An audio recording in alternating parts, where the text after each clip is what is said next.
Hello everybody, it's TMOG 217. Welcome to a LEGO Ninjago set review.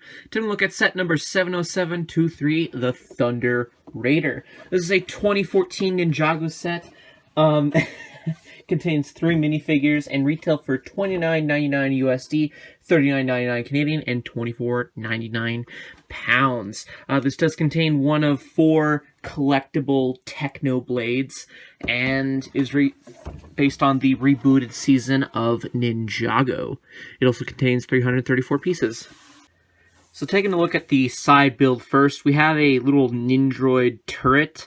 The build of it's not too complex, it's actually quite simple. You have a thing here to hold the Techno Blade, because the Nindroids have to get those. Or what you could do is, if you have your trusty Nindroid that's included, you could remove these. I think it's how the instruction says. And you got yourself some lightsabers? Nindroid sabers? Something like that. So that's a cool play feature that they implemented into the build, is that you can remove the turrets and make them into basically swords, lightsaber swords, whatever. Not much else to say about it other than it does have that printed Nindroid shuriken at the top, and it's, a turret. So yeah. Now taking a look at the main build, the Thunder Raider. My goodness, this looks a lot smaller compared to the Legacy version. But this is the first version of the Thunder Raider, and it looks simple but amazing at the same time. Now, as you can tell already, you can put the Cole's Quake Mech, or I think that's what it's called. He just sits on there at the back. Same technique used in the Legacy one, using those connecting. So just plop them on like so, just like in the Legacy one, and he sits there quite nicely. In terms of mobility of this build, the tracks sometimes want to move, sometimes they don't. It's mainly relying on the back tires in order to get some movement, really. I definitely like this compared to the Legacy one where they use the plastic tires. The rubber ones just do it so much better. Moving the Quake Mech, you can see it in a lot more detail. The back, it does look a little exposed without the Cole's mech right there, but that's to be expected. Now, the main play feature is if you push at the front here, you can put it into attack mode, and that just looks awesome. Now, unfortunately, there's no flick fire missiles or anything of that sort. You're just supposed to imagine that there's lasers coming out, pew pew. So that's a little disappointing. I think they did that better in the Legacy one, but hey, it still looks pretty good. Now, you have to push that down if you want to put it back into just regular mode, and then flip those down, and then boom. Probably looks a little bare right there, but it's something that I personally can live with. You can fit one minifigure in there. Jay just sits in there quite comfortably, like right there. And in terms of stickers, there are a few in this set. In terms of this build in particular, I can only say that there's 2 right here, lightning effects, because that's Jay's element. And taking a look at the little mech again, straightening it out. It does use some Technic, or new Technic pieces, I'd say. Gives it a lot more posability than the Legacy one, I'd say, which is nice, although it is a lot shorter than the Legacy one. Now, the arms, I think the Legacy one did it better.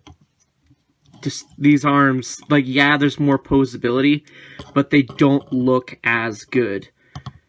And there are a few stickers on this build. You got 2 right here and 2 right there, and I believe that's all for stickers. And Cole, he just sits in there quite nicely. He doesn't come with his Technoblade, unfortunately. That comes in the Hover Hunter, although it would have been nice if they included it in this one, because, would have been more fitting. But not much else to say about these 2 builds. I think I've pretty much covered all of it, so let's take a closer look at the minifigures. Alright, so for the first minifigure we're going to take a look at, we have the Nindroid Warrior. This figure is not exclusive. It came in a bunch of the 2014 sets. It's your generic army builder style Nindroid. I do like the design of the fact that it's not fully complete. That's pretty accurate to what was said in the show. You do have some leg printing right there. as well as some back torso printing that looks like a reversed-ish version, I guess. I don't know. And I do love the dual molded ninja wrap. Like, it takes like the original ninja wrap and just adds in some like robotic pieces to it.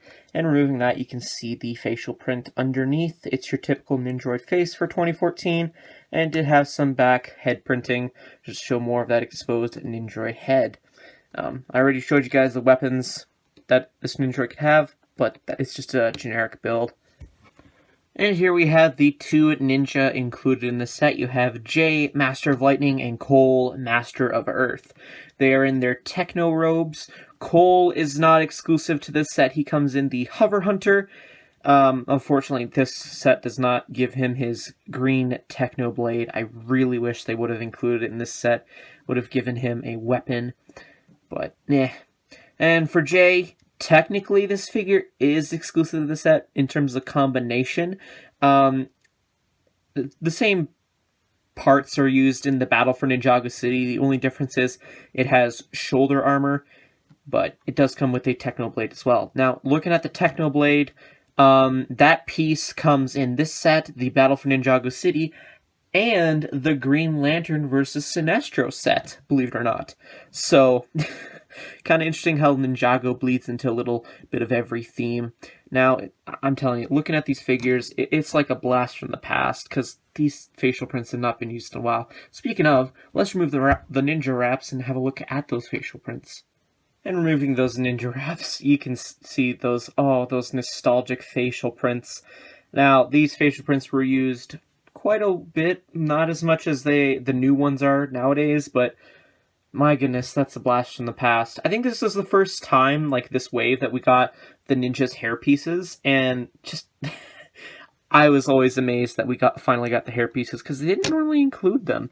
They didn't have dual-sided faces, unfortunately, which, again, I don't mind. Like, these are just fine the way they are, in my opinion. But yeah, nothing much else to say about these figures other than, yeah, blast from the past. Taking a look at the instructions included in this set, you get 2 pairs of instructions. You can tell that this is the first instructions because it says the set number that's highlighted, and then it says basically book 1. Again, I love the detailing that it shows all the set numbers and it just highlights the one that this is based on.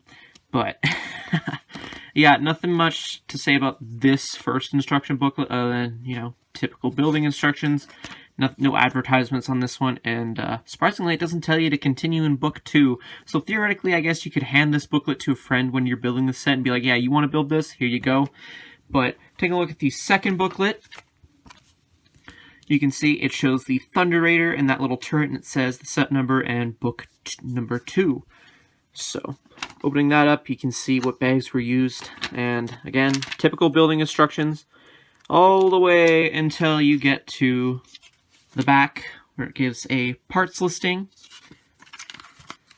and then that continues on for another page. Tells you how to put the Cole mech on the back of the Thunder Raider, and then you get some advertisements for some 2014 Ninjago sets. My goodness, those are all amazing sets in my opinion. Just love them. And then you have the checklist. If you're hunting for specific minifigures, it tells you which sets they come in, which I loved. It always was like the thrill of the hunt. And then you got the LegoNinjago.com with the ninja fighting the Ninjroids coming out of the computer. That always was a cool concept to me. And then you have the old-fashioned win at the back. In terms of extra parts, what I got in my copy of the set.